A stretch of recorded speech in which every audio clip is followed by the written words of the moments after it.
Hey guys, Jojo here, back with another movie review here. If you saw my last review on Chip and Dale Rescue Rangers, I said I would be like reviewing more films. Well, I saw this recent film on Paramount Plus, and yeah, I saw it before. Saw it during its revamping, and that is the SpongeBob movie, Sponge on the Run. Now, now, this film I just recently saw. I just saw it like right now because I decided to like you know what you know what I feel like reviewing this film. And how was it? Pretty bad. Yeah, yeah. And for a SpongeBob if you compare this film to the last two films, the first movie was really good. It was really good. The second film, the second film was. I feel like the second film was, in my opinion, was like even better. Even not much, but it was still really good. I still consider it one of my favorite films of 2015. Although it was not as good as other films like Inside Out or the Peanuts movie, but still something to want go back on. This, however, doesn't fall to those categories. Oh, it's not to say it's just not to say that this film had the now Sponge on the Run was gonna release in theaters May of 2020 before you know what hit. It was delayed multiple times before its theatrical release date was canceled and was dumped onto Paramount Plus. Plus, Paramount really took this seriously. So, but it doesn't matter how what happened to the film because the film itself really isn't anything to write home about. Sponge on the Run is far from the worst film of 20, but it's but but when I notice, but when I think about Sponge on the Run, I can think of the problems, and the problems are already noticeable in the trailers. So, what's the plot of the film? Well, Bob lives in the pineapple under the sea. He has a pet snail, Gary, his friends, Patrick, his grouchy neighbor, Squidward. Everything's going good. Good until one day Gary is kidnapped and SpongeBob, Patrick, and Burke on a road trip in order to save him. They have to head over to Atlantic City where chaos ensues. And yeah, that. Alright, so let me get one thing out of the way. What what man do you even do you like think of anything original here? Do you like thought of anything original? No. No, you don't. This movie doesn't have anything original in it. The plot is just it's just a rehash of the first SpongeBob movie and the season 4 episode Have You Seen the Snail? And yeah, I know. I mean, like I said, it's not a bad idea from rehashing plots from other if it's executed well, but it's not. It's just so yeah. We're not so yeah. It's not executed well. It's just the same thing we've seen already. So yeah, not only are we hashing plots from an episode, we're also rehashing elements from the first movie. Oh, we shouldn't call this the SpongeBob movie SpongeBob. We should call this the SpongeBob SquarePants movie 2. 2, because it honestly feels like that. Yeah, but I don't care if you want to make this film fancy. There's no reason for you to not bother trying with your plots. I know SpongeBob. Man, I don't care if SpongeBob is running out of plots. If they can pull something off like the second movie, then they should pull something for a film. I don't know, at least we're not bad on the cats. That's like it's original plot, or I'm not sure if it's original plot. Now and let's also talk about Camp Coral. Overall, long before the movie even came out, there was plans for Nickelodeon to create Camp Coral, and when that was announced, it caused a lot of controversy. A lot of people saying it's disrespectful to Steven Hillenburg, as you will know that Steven Hillenburg died back in November 2018, and and there was a thing, and apparently he was against spin-offs, and well, I do, and I had to agree. Great. Having Nickelodeon disrespect Highlander like that, it's just that he was against spin-off, and like, Opie's dead, let's just pull up a spin-off. And off. And off. And here's the thing, Camp Coral wasn't good. I mean, I know I'm spoiling what I think of the show now, but it's not good. It's just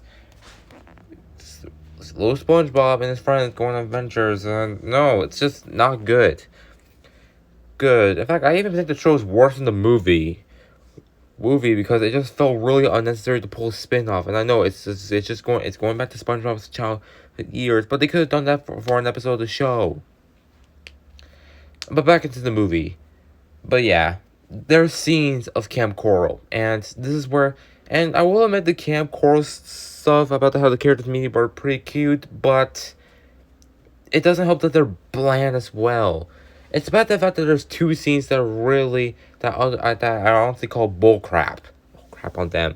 The scene with SpongeBob meets Sandy, and apparently that SpongeBob tells Sandy that she can do anything, that she can be a scientist, and that's a problem because back in 1999, where Teen the Trio came out, SpongeBob has already met Mandy, so you can't just say, oh, SpongeBob and Sandy met when they were kids, but then they just forget about each other, and then they just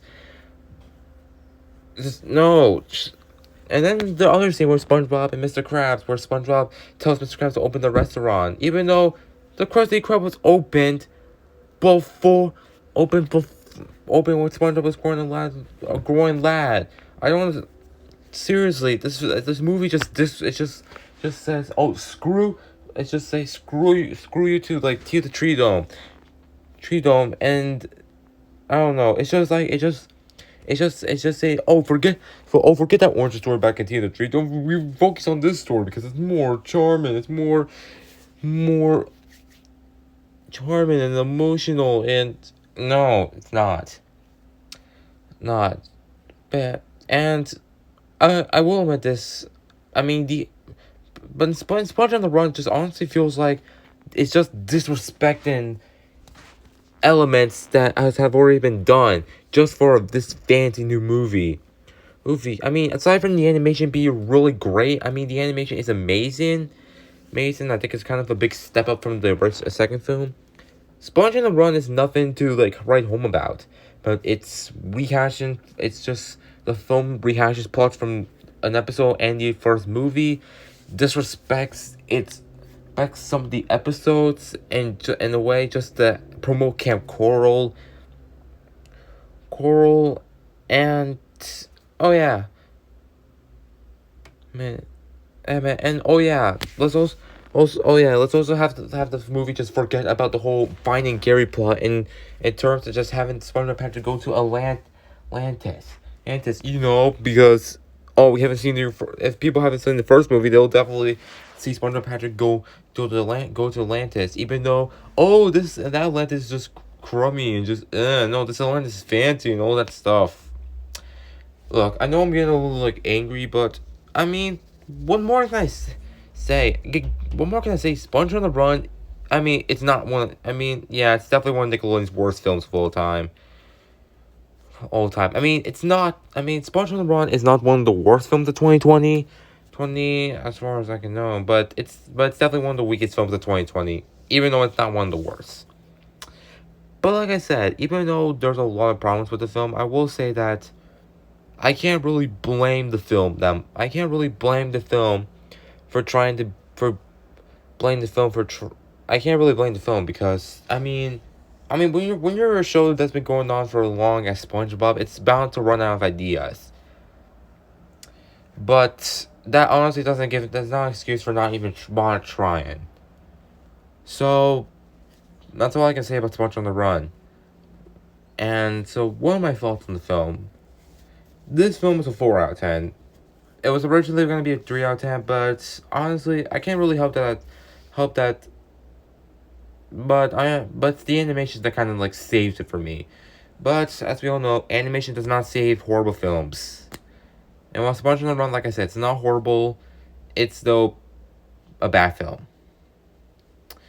If my advice, just go back to the original SpongeBob movie and Sponge on the Run, and just don't even bother watching this film. It's just not worth it.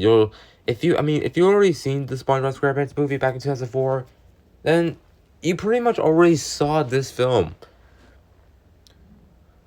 And yeah, that's all I have to say. It's a 4 out of 10, and my advice, just stay away from this movie, and better yet, stay away from the show, and just go back to the first two films. You'll get more enjoyment there from here. Well, guys, that's it for my review on Sponge on the Run. Just had to get this off my chest. So, thanks for watching, and please subscribe to my channel. I'll be sure to post more movie reviews, and I actually plan on posting a review on the new Jurassic World film. So, stay tuned for that. If I have time to see it, I'll make sure I can review it if I have time to.